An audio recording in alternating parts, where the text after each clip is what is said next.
today we are here with Adil Yalcin, as founder and CEO of Keshif. Adil, thanks for joining us today. Thank you. Wonderful to be here. Yeah, it's great to have you here. So, Keshif, tell me more. What do you guys do? There's a lot. Yes. No, it's just it's been a 2.5-year journey. Many more to come. We're here for the long run. So I started the company after I graduated with the University of Maryland, computer science department with my Ph.D. So just I had been focusing on the human computer interaction area, specifically data visualization. And having done some research and understanding the foundations and some practice and publishing some research, when I graduated, I didn't want to leave it behind and just let it sit in the academic circles and so on. I wanted to bring it out to the real world. And I was kind of very fortunate in the early days, even before I started. One of the things they say about the startups is your first customer, your first set of customers are very important. You have to make sure that they're happy and that you get good feedback from them. So right as I was graduating, I had the chance to present at an event. And following the event, I was contacted by a guy called Behar, and he was at the UNDP Bangladesh working on some conflict data. And he had seen kind of what I liked and was really interested in its applications and bringing it to their project to better understand and present and visualize the data. And that was a relatively quick kind of work, but I guess it worked well. And he was like, I want to kind of get on the journey with you and build this together, and seeing its applications and where can we kind of further take that, and became the co-founder of the company right around that time. And since then we've been working together and expanding our outreach and navigating various challenges in business and developing the product and all of these things that we have to figure out as first-time founders, as for a tech company. Yeah. So it's been a good journey so far. Yeah. Well, I'm glad you didn't let the technology die with just at UMD. There's this whole world that I've just learned about really this year of tech transfer, and the concept that in the United States at least, we spend billions of dollars every single year that goes into federal labs and research universities that ends up producing all these inventions and this IP, but because there's kind of a broken, for many reasons, broken process to actually get that IP out into the private sector, most of it just ends up sitting on the shelf and none of it's actually turned into companies. I did learn an interesting stat this year that if we as a country were able to get just 5% of these inventions out into the private sector at a 95% fail rate, that would add $1.5 trillion US dollars to GDP, just with that, right? And so congrats on being able to kind of take that out of the being a part of that process. And I think it starts with motivation. The universities also need to motivate the students who are graduating or the researchers to kind of be more engaged with not just the research community, but also kind of finding practical applications or different audiences. And I think all the researchers are also working with the good intentions, and sometimes they want to appeal to their community. And I think especially for data visualization and analytics, it's generally outward looking. I think it's not just internal, but they're also trying to expand their the vision, and but it's been always about the people, let's say. The experiments or trying to understand how we perceive data, how we interact with it, a little more of the cognitive aspects, psychological cognitive aspects. So it's been a part of the HCI, human computer interaction in general, and also with data visualization analytics having so many big applications. I think that kind of the environment makes it close, and I could just take the step into a little unknown. Having seen such success stories from before, even from our lab as well. Yeah. Spotfire was is one of the big analytics providers. The foundations was done partly in human computer interaction lab. So there's a history. Right. That was inspirational, I think. Right. Well, so there's a lot of data visualization software. obviously Tableau is like, comes to mind when you say that, but what was unique about your software that someone from like UNDP or someone from a development finance world would look at it and say, we need to apply this to some of the data sets that we see in the field, right? Well, I mean, what's unique about your platform in that sense? Yes. So I think thinking of like the long-term perspective, we want to automate and apply all the effective practices from the zero, not like trying to figure out every single decision that you have to make to create a good visualization. So it's still a very expert-driven practice. It's the required expertise is getting lower because the tools are getting simpler and simpler. So there's always this kind of progression and and the advancement of the tools. But I think with Keshif, we try to kind of make it go to the extreme where people, how can we lower the barriers as much as possible, and how do we identify, how we ask questions, how we discover new trends, not just answering one question, but kind of navigating a set of questions. So we are trying to do it as automated and as smart as a kind of a systematic way, both kind of practical and in theory kind of combined, and that's the kind of the longer term vision over here. In the short term, there's with many vendors being out there, I think that the project implementation phases take a lot of time and there's a lot of back and forth. So it's an advantage to come into the table having built something that is already applicable to many of the questions that they have. Also, in the meantime, working with the clients or different organizations, different teams, to identify which aspects of the design and technology needs to be adjusted and to be able to fit into the context. So there's both a generalist approach, which is the kind of the tech startup and the future of data analytics as we see it. But also there is the kind of contextual one-on-one working with individual teams and having some flexibility to move across kind of both worlds, and so to speak. Yeah. Well, so what are some of the inefficiencies and like gaps in the data, right? That like, because a lot of your, like, you work, I believe, on your website, I mean, like the World Bank, USAID, like all the big development finance players use your platform, right? So like what are the inefficiencies in the data that they're looking to use your platform to kind of solve?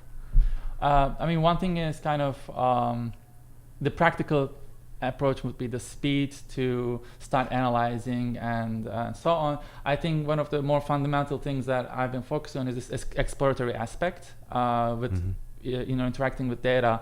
When we are still looking at different RFPs and what organizations think they need, they're still on the front of like, I want just a chart, I want a monthly infographic, I want a map that just shows this, and they're just more like a static picture. Right? And it has its certain users, but we also want to inspire people to show like, okay, it's not just about one picture. It's not just about, one trend, because the picture can hide so many things as well. It's just a one story.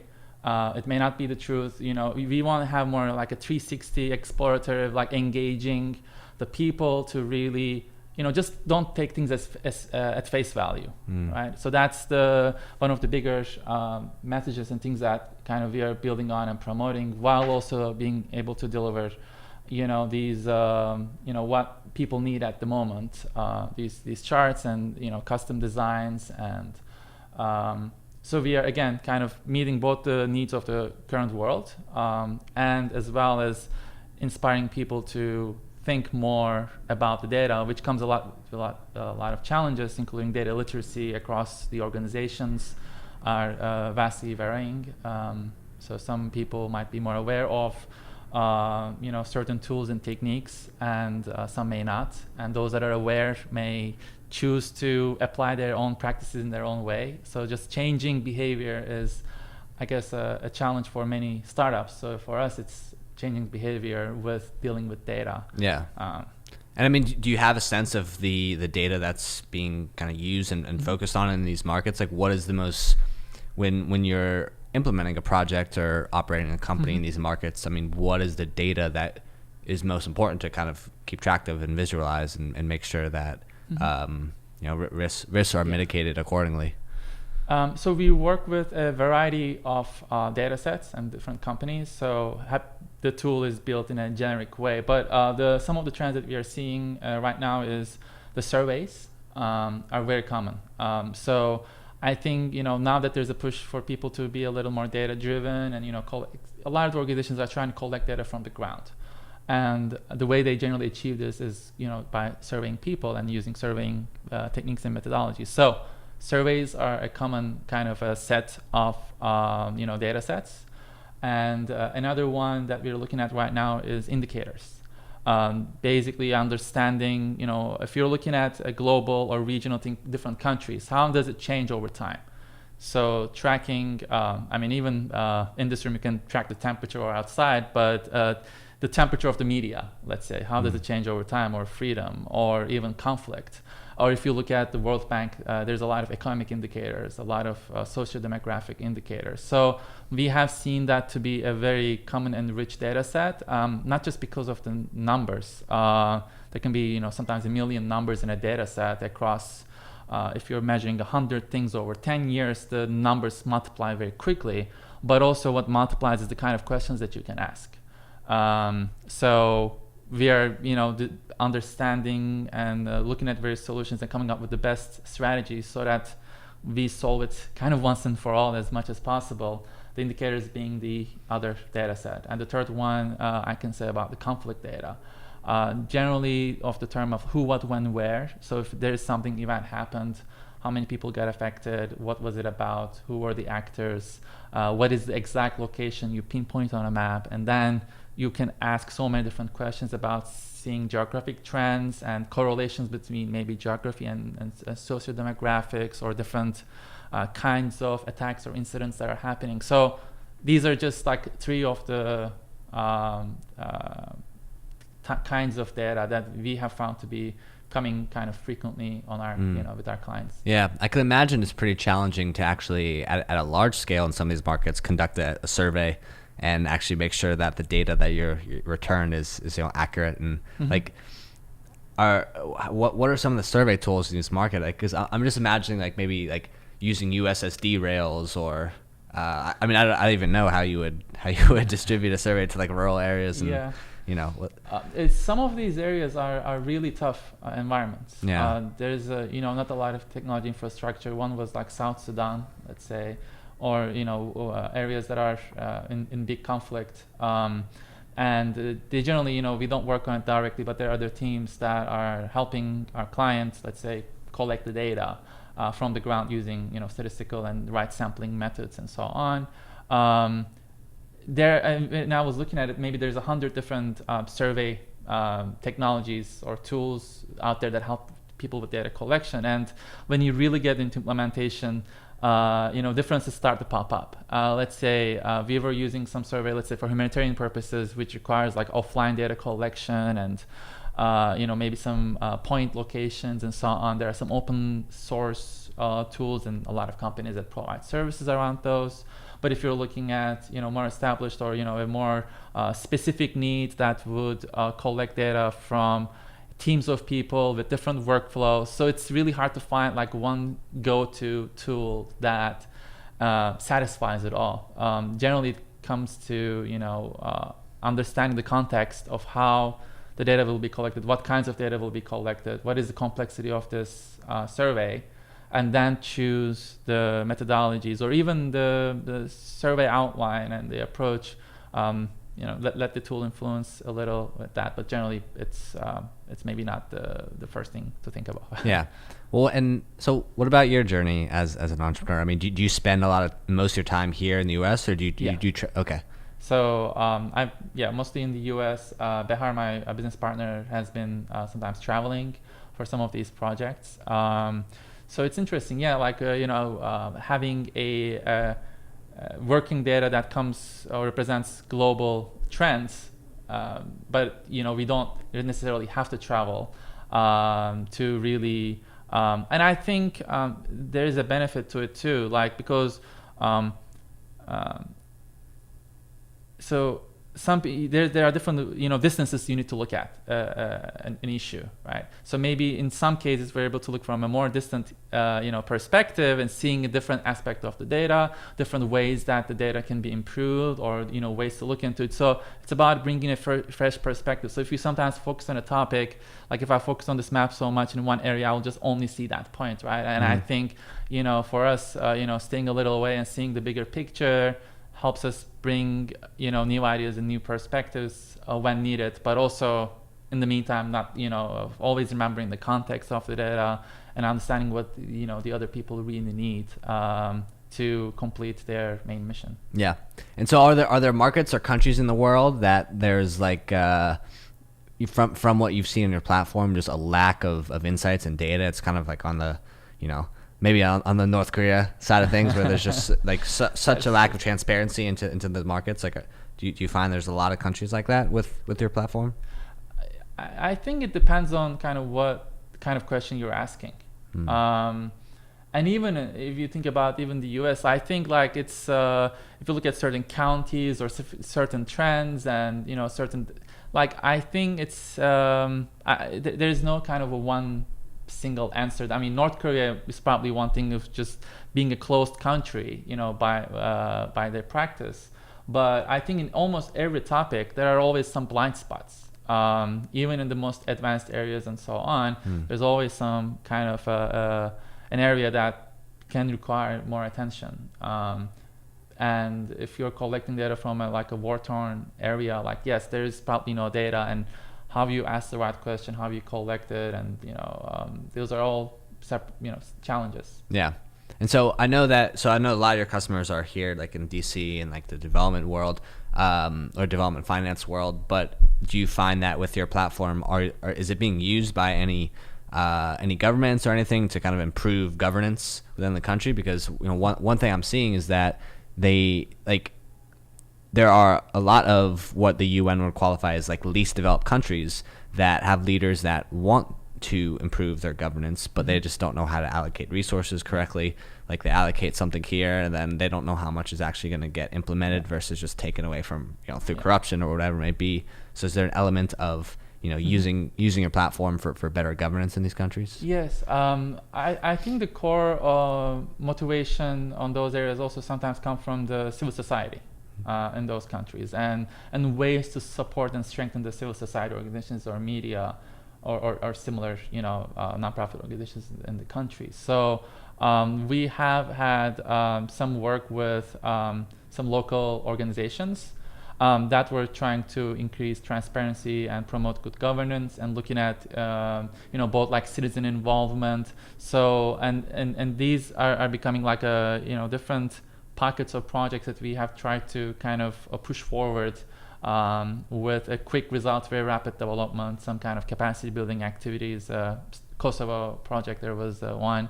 Not directly working with the government, but in a ways helping other organizations that have such goals and trying to support them and trying to help them understand the available data, what can be done, how they can advocate for their mission and the results, trying to also get them motivated and activated within their countries, and finding organizations that are willing to support those activities, to create such programs, to support more of, grassroots, I believe might be a term. Yeah.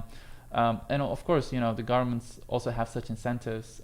We haven't directly kind of integrated working with a developing kind of country government. They're generally about consortiums and so on. Yeah, it seems like and I would love to really get some insight from you, because from what you've learned with Keshif on the future of data visualization and kind of where you think we're headed, because it seems like we are entering in the world where inefficiencies, there's less and less of a need for some of the inefficiencies that exist, especially within the governance of a lot of these countries, but it's more a issue of a lack of political will to actually implement systems and tools that can actually help solve a lot of the problems that are caused by just a lack of data, a lack of general corruption, right? That if we had the data to kind of visualize it, maybe that would increase the ability for some of these leaders to actually take some of the pots of money that if there's more insight into it, won't happen. But where are we going, and like what direction is the whole data visualization industry heading in? I mean, there's a lot of kind of ideas maybe there that you were trying to ask. Let me think. I mean, one thing, thinking about some of the organizations that we had some interactions with, I guess, like,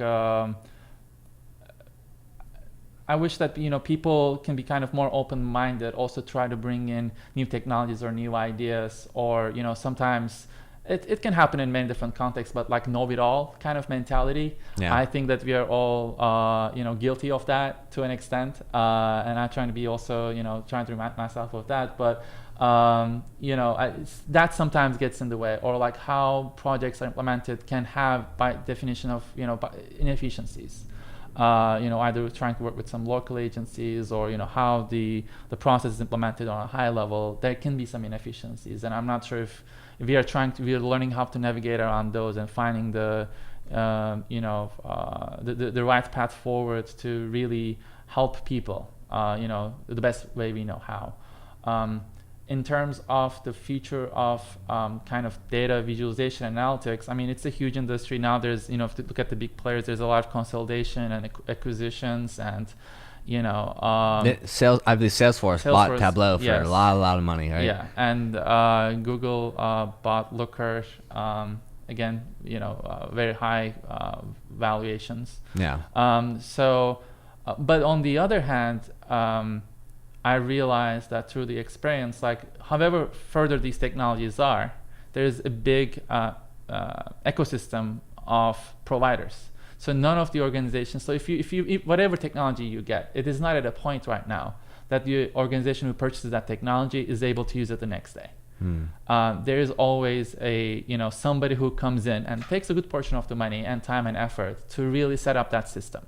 So there is certainly a progress towards getting better and better and better, an incremental thing.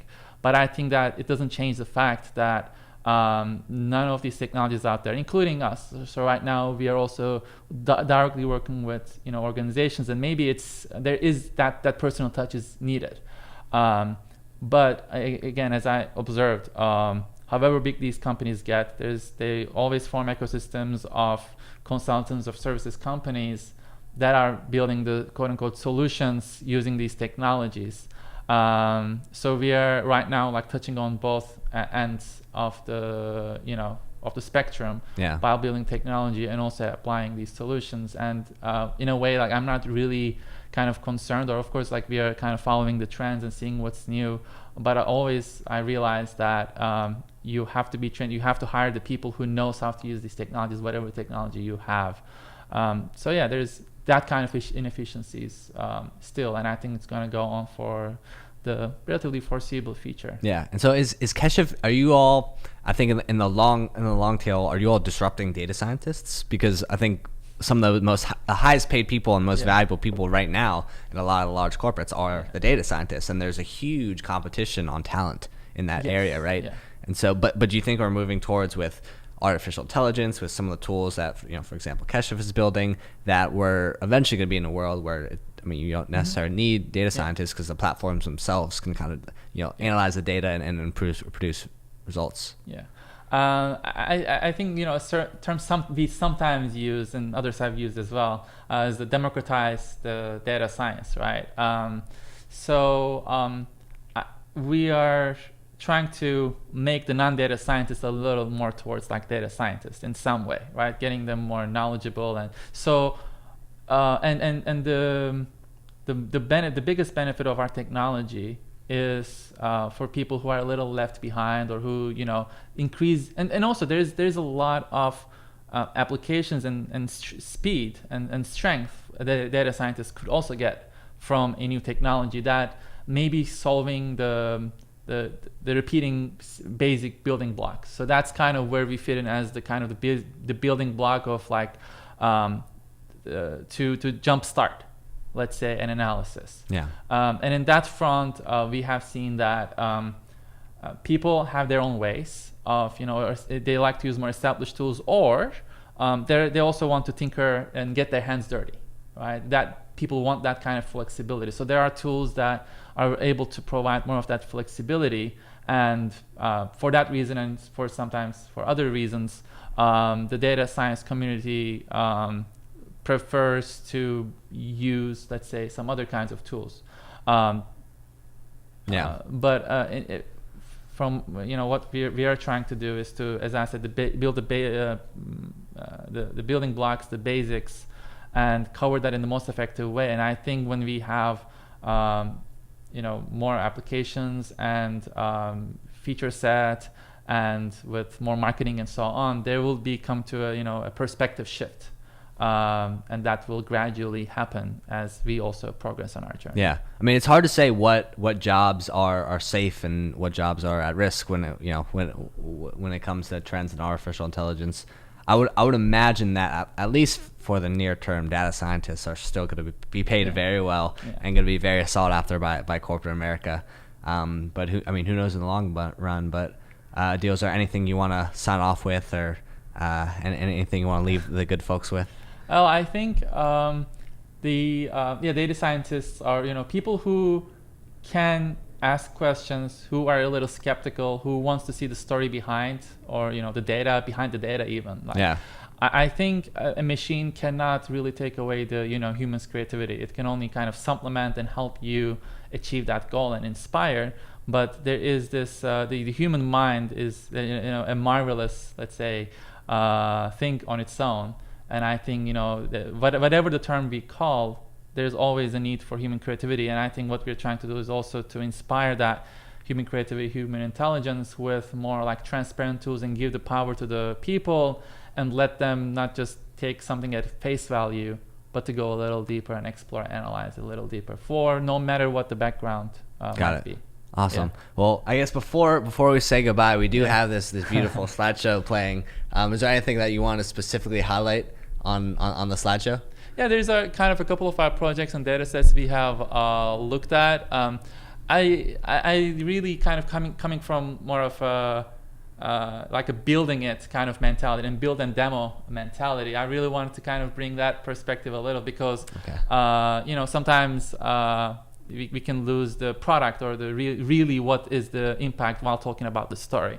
So as we talk about the story here, I kind of want to put some of the actual results and some of the projects that we have done, looking at, and I was mentioning indicator data. Some of them are indicator data sets on media, on civil society, sustainability, media sustainability. Some of them are, conflict data. So I just want to show a suite of visualizations, and I guess one of them is also animated. So all that journey is also important as far as it reflects on the screen. So bring that kind of a flavor to it, and just make it a little more spicier, I guess, as we talk, and hope people enjoy. Awesome. Well, Adil Yalcin, CEO and founder of Keshif, thanks so much for joining us. Thank you a lot for having me. It was wonderful.